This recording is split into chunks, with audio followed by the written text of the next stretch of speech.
नमस्कार, मेरा नाम आदर्श चौधरी है और आप देख रहे हैं बिग वाई, नए भारत का नया मीडिया।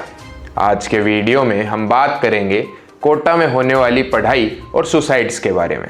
कोटा, जिसे पूरा भारत शिक्षा नगरी के नाम से जानता है, वह सिर्फ शिक्षा नगरी नहीं है बल्कि सुसाइड नगरी भी है।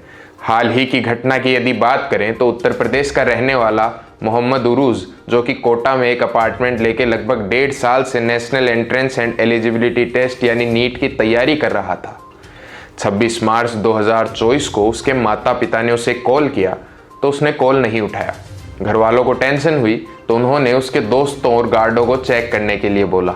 चेक करने पर उरूज पंखे से लटका हुआ पाया गया। फिर पुलिस बुलाई गई और पुलिस ने छानबीन की तो उन्हें वहां कोई सुसाइड नोट नहीं मिला, जिससे सुसाइड का कारण तो पता नहीं चल पाया, लेकिन यह तय था कि वो सुसाइड था। यह कोई पहला केस नहीं है। इस साल जनवरी के बाद अब तक कुल 6 ऐसे मामले आ चुके हैं। इससे पहले 2023 में 26 और 2022 में 15 ऐसे मामले थे। फिर इससे पहले लॉकडाउन के समय कोचिंग बंद होने के कारण एक भी सुसाइड केस नहीं आया था, लेकिन लॉकडाउन से पहले 2019 में 18, 2018 में 20, 2017 में 7, 2016 में 17 और 2015 में 18 सुसाइड केस थे। कोटा में लगभग हर साल 2 लाख से भी ज़्यादा बच्चे पढ़ने आते हैं। इतनी तादाद में बच्चों के आने से कंपटीशन बढ़ता है, जो बच्चों पे दबाव बनाता है और सभी बच्चे वो दबाव झेल नहीं पाते, जिस कारण जब रिजल्ट आता है और स्टूडेंट्स का सिलेक्शन नहीं होता तो उनमें से कुछ बच्चे सामाजिक दबाव और फैमिली के प्रेशर के कारण सुसाइड कर लेते हैं। कोचिंग्स का भी इन सुसाइड्स में एक अहम रोल होता है। इन्हें बच्चों की मेंटल हेल्थ पर भी ध्यान देना चाहिए, पर ये ऐसा नहीं करते। कोचिंग्स तो बस अपने धंधे पर ध्यान देती हैं। कोचिंग्स का धंधा अकेले कोटा से 6000 करोड़ का सालाना रेवेन्यू जनरेट करता है। इन कोचिंग्स में बच्चों को मार्क्स के आधार पर ट्रीट किया जाता है। अच्छे मार्क्स वाले बच्चों की क्लास अलग लगती है। ये भेदभाव भी बच्चों को काफ़ी मेंटली डिस्टर्ब करता है। छोटे छोटे बच्चों को कोचिंग करने के लिए भेज दिया जाता है। जिस उम्र में वो अपने आप को जान रहे होते हैं, पेरेंट्स उसी समय उन पर अपने अपने सपने थोप देते हैं और उन्हें नीट और जेईई जैसी परीक्षाएं पास करने के लिए कोटा जैसे शहरों में भेज देते हैं। साथ ही उन्हें यह भी यकीन दिला देते हैं कि उनके पास सिर्फ यही एक ऑप्शन है, अगर ये नहीं तो और कुछ भी नहीं। फिर जब बच्चे का सिलेक्शन नहीं हो पाता तो बच्चा यूँ समझता है कि मानो उसका जीवन खत्म हो गया है और यहाँ से पनपता है सुसाइड का विचार। इन्हीं सब चीज़ों को ध्यान में रखते हुए 28 फरवरी 2024 को केंद्र सरकार ने कोचिंग और बच्चों दोनों के लिए नए नियम जारी किए, जो बच्चों की मेंटल हेल्थ को सही रखने में कारगर नजर आ रहे हैं।